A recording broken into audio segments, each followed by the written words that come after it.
Hey YouTube watchers, my name is James Cunningham. It's been a while since I put a video on my channel, and most of my videos are about my music. However, this one's going to be a bit different. About 3 or 4 years ago, my mom, who's now 84 years old, I moved her into a place called Care Seton here in Calgary, Alberta. And her rent averages about, right now, between $2,300 and $2,500 per month. She's on, she's getting full care, and she lives on the 6th floor of this building. And over the past 4 years, I've had nothing but problems with this place. And the staff, majority of them are not worth talking to because they're ignorant. They've got no respect for people. They've got no respect for families. They've got no respect for people that live in the building. My mom has been injured, I think, either 3 or 4 times in this facility. I've had to get Alberta Health Services involved and do investigations, and it's all documented, I suppose, in the building and at Care Seton, and also at Alberta Health Services have confirmation of it. My mom's been hurt, I think it's 4 times, 3 or 4 times. But since this COVID thing started, I'm exempt from wearing a mask, and there's thousands of people that are exempt from wearing a mask.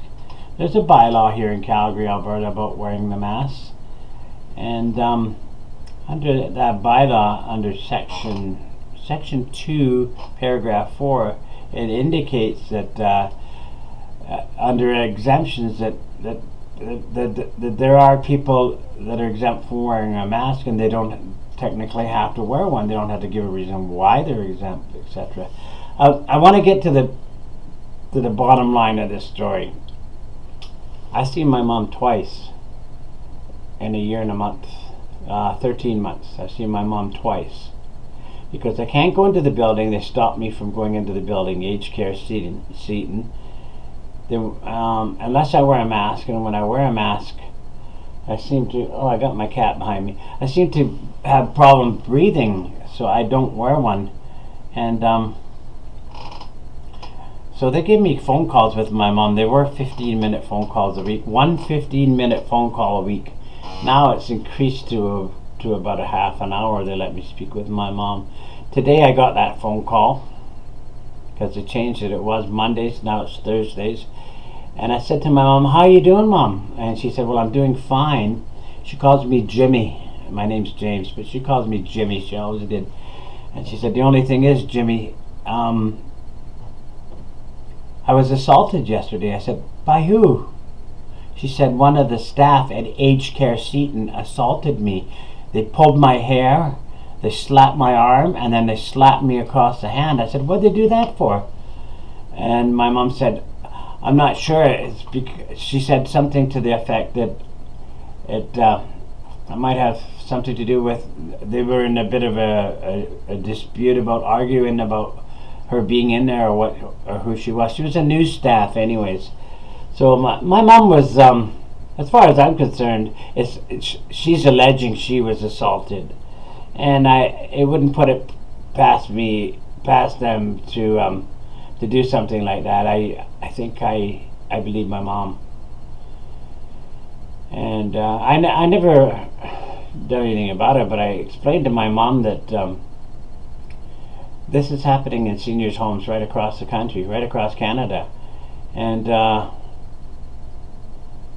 you know, it's I said to my mom that, did they say what they were going to do about it? And my mom told me that they had reported it. Reported it to who? To themselves, to the people downstairs in their office. So after I got off the phone with my mom, and I went into the building, and I was furious because my mom's assaulted in this building. I want to know why. And my intentions were to phone the police, and I told my mom that's what I was going to do. So I spoke with the lady at the front desk. They made me stick a mask on. I could it was all I could do just to breathe inside the building. My daughter Heather was with me, and they told me that the manager of the building, let me just pull up her card here. She's a person in charge of care. Her name's Marta Negus. She's the director of care. I've had dealings with her before. I've emailed her and she never emailed me back. I've had, when my mom was injured before, she tried to brush it off, and she's doing exactly the same this time. However, they told me she was in a meeting, and eventually she came out of the meeting with another lady. I think it was Sally that was with her, I'm not sure.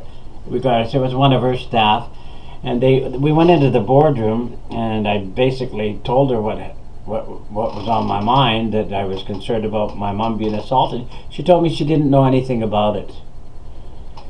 This is typical for Martha. This is the types of things she does.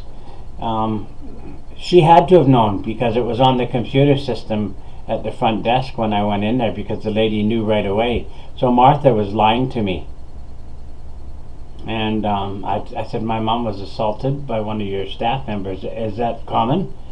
And do you let your staff members assault the people that live here? She said, I don't know anything about it. And I said, well, what are you going to do about it? She said, well, I'll investigate. And she didn't have an apology saying, look, if that happened to your mom and she was assaulted by my staff, I'll make sure it gets dealt with. But she had nothing to say like that. She was more ignorant and unapologetic, and she said basically that she didn't know anything about it. I said, well, you need to give me some type of something in writing that I've made you aware that my mom was assaulted, and that you're going to look into it. She refused to put anything in writing. So the meeting ended, and it lasted maybe 3 minutes, and I went outside and I spoke with the Calgary City Police, and I just finished filing a witness statement as to what my mom had told me, and I pay attention to what's going on around me and what's going on in the world, what's going on in my country, what's going on in my city, and what's going on right beside me. And I know that seniors are mistreated and abused and killed in places like this, and it's not going to happen to my mom. I'm going to I've already put my witness statement in, and I'm going to perhaps take legal action against the facility now that as soon as I get a police file, I'm going to probably take legal action against Care Seton, and they will see this video. I'll make sure they do, because I'll tag them in it and put it onto social media. But I just want everybody else out there to be aware. Look, you got a parent and your parents in a seniors facility. Be careful, because they don't give a rat's ass. And my apologies for my swearing. They don't give a rat's ass about your parents. All they care about is this, taking their money home. They're the ones that took the COVID into their facilities. I didn't take them in, because I didn't go into the building before. And they had 5 cases of COVID. My mom didn't take the COVID in there. The people that go in there to take care of my mom are the people that took the COVID in there. And I'm just a little bit ticked off, and I'd love to hear what you have to say about it. So my Busker James channel here, why don't you give a comment and let me know what you think. Tell me what's happening with you, and do you have a parent that this kind of thing's going on with? I will get to the bottom of it, so stay tuned. I may do another video. I'm Busker James, and thank you for watching my channel.